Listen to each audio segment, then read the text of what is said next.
Nu achiziționa nicio mașină în rate până nu vezi acest video. Adevărul despre dobânzile de la TBI. Vi-l explic acum.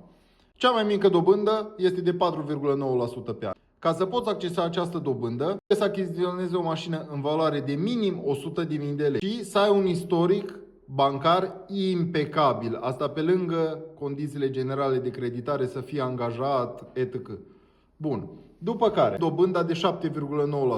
La dobânda de 7,9% scade limita minimă, care este 20.000 de lei. Dar la fel, dobânda de 7,9% poate fi accesată exclusiv de către clienții care au istoric impecabil, au credite din trecut și nu au avut întârzieri, restanțe, nu au avut nicio înscriere în birou de credit și așa mai departe. Trecem la dobânda de 9,9%, care este un corespondent al dobânzii de 4% pentru clienții care sau nu au istoric bancar deloc, dar nici nu apar în birou de credit. Banca, TBI-ul respectiv îi consideră cu o oarecare doză de risc.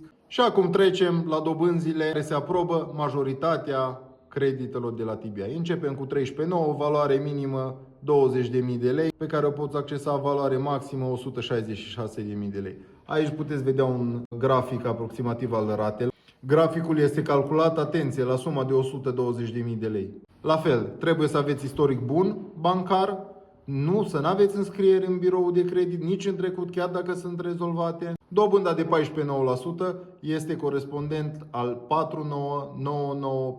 4,9, respectiv are limita minimă de 100.000 de lei.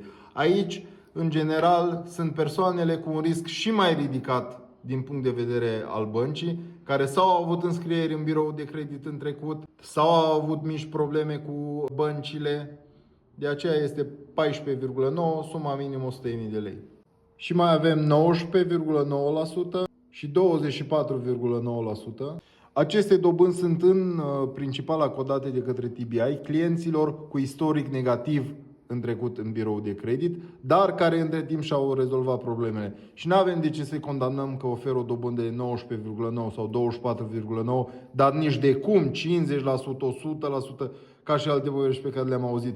Pentru că oferind dobânda asta, gândiți-vă, cei care au avut istoric negativ în birou de credit sunt mai predispuși decât cei care nu au avut istoric negativ în birou de credit să o facă din nou. Și atunci banca, asumându-și un risc, trebuie să-și asume un risc direct proporțional cu profitul. Pentru că poate din 100 de clienți, unul nu-și mai plătește. Banca trebuie să rămână profitabilă. Și atunci de aceea sunt dobânzile de 19,9 și 24,9%. Dar atenție, niciodată 50%.